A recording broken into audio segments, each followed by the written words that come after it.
We are in the age of convergence. अगर हम mobile phone लेके देखें तो मोबाइल फ़ोन नहीं है, ये फ़ोन है, एक कैमरा है, एक वीडियो रिकॉर्डर है, स्कैनर है, इंटरनेट डिवाइस है और मालूम नहीं और क्या क्या चीज़ें हैं। और यही कन्वर्जेंस सिर्फ टेक्निकल बातों में है, ऐसी भी बात नहीं है। बहुत सालों तक ये माना जाता था कि religion is east and science is west. जो लोग साइंस के हैं वो अलग हैं और जो लोग फेथ के हैं, विश्वास के हैं, वो लोग अलग हैं और इन दोनों में किसी भी तरह का कोई मिलन संभव नहीं है। This was the conventional wisdom. और यकायक ये मान्यता बदलने लगी है। अगर मैं आपको एक उदाहरण दूं तो मेडिकल साइंस और योग, अब मेडिकल साइंस से रिकॉग्नाइज करने लगा है कि अगर किसी का डॉक्टर पे विश्वास है, अपने आप पे विश्वास है, तो faith is a very powerful healing mechanism. जो लोग पॉजिटिवली सोचते हैं वो मेडिकली जल्दी ठीक होते हैं बनिस्बत उन लोगों के जो नेगेटिवली सोचते हैं। और ये कोई हाइपोथेसिस नहीं है, this is an established fact. मैं योगा की बात कर रहा था। योगा के बारे में भी कई सालों तक ये माना जाता था ये तो कोई बकवास चीज है, इसमें कोई दम नहीं है, इससे और इसके मेडिकल साइंस का कोई ताल्लुकात नहीं है।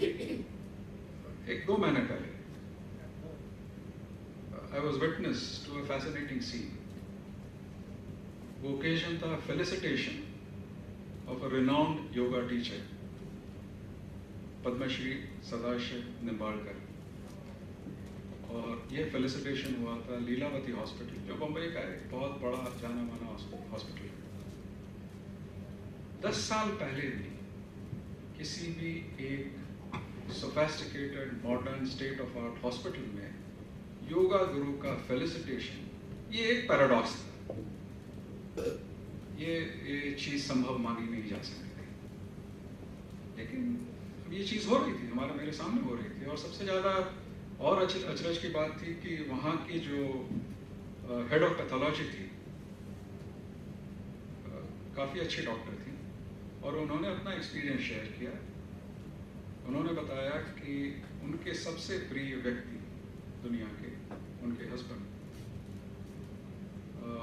उनको किडनी की वजह से डायलिसिस करना पड़ता था, काफ़ी पेन में होते थे। एंड शी सेड कि डॉक्टर होने के बावजूद मेरी ज़िंदगी में जो मुझे सबसे प्रिय व्यक्ति है, डॉक्टर होने के बावजूद उस व्यक्ति को मैं किसी भी तरह से पेन रिडक्शन में मदद नहीं कर सकती और उसका उन्हें बहुत बहुत अफसोस था।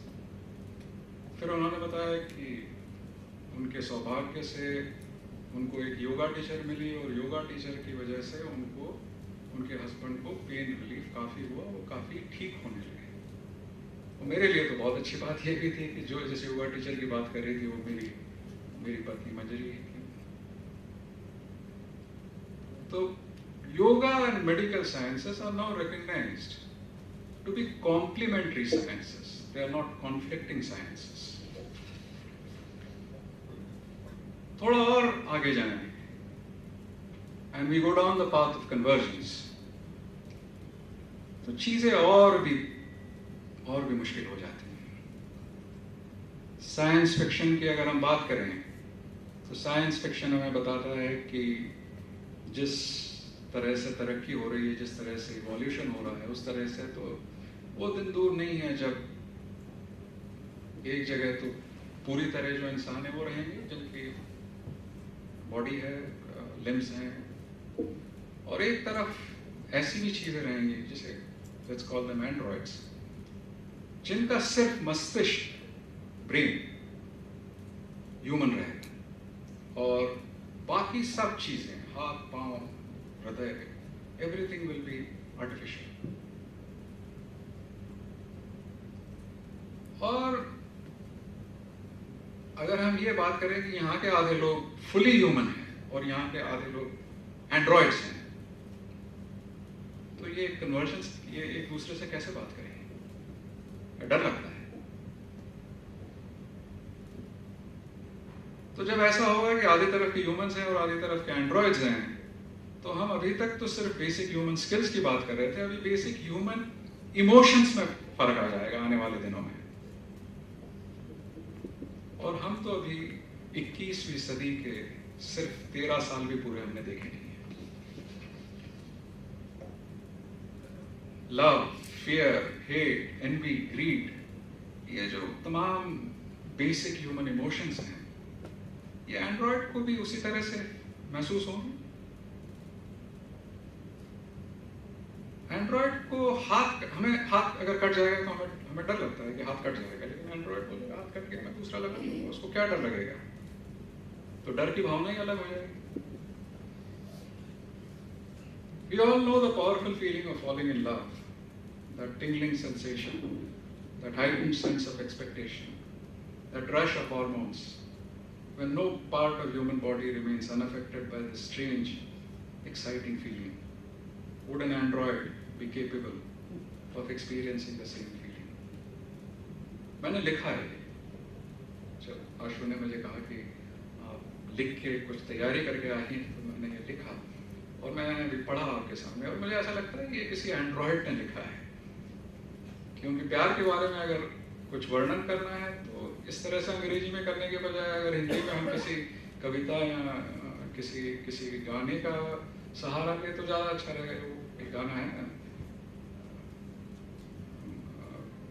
अगर गाने का सहारा लें और गाने के सहारे अगर हम कुछ बताएं तो वो ज़्यादा अच्छा रहेगा। मदहोश हवा मतवाली फिदा, संसार सुहाना लगता है। इस भाषा में अगर प्यार को हम व्यक्त करें तो शायद ये ह्यूमन तरीका होगा, और मैंने अभी जो बताया वो एंड्रॉयड का तरीका होगा। और ये क्यों हम मान के चलें कि एंड्रॉयड सिर्फ भविष्य में आने वाली एक कल्पना है। जिन लोगों की एंजियोप्लास्टी हुई है वो तो ऑलरेडी एंड्रॉयड हैं, उनके हार्ट में एक ऑलरेडी मेटल स्टेंट है। They are very much a part of Android.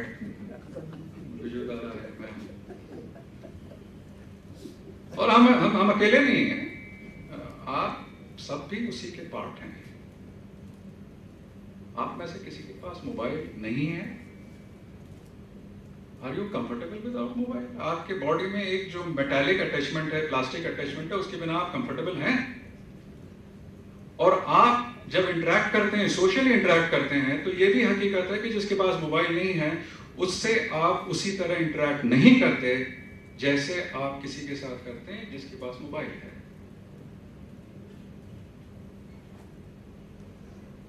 ये एक रियलिटी पिछले 10 साल में हो गई है।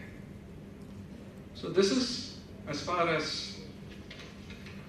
convergence is concerned, ध्रुवीकरण।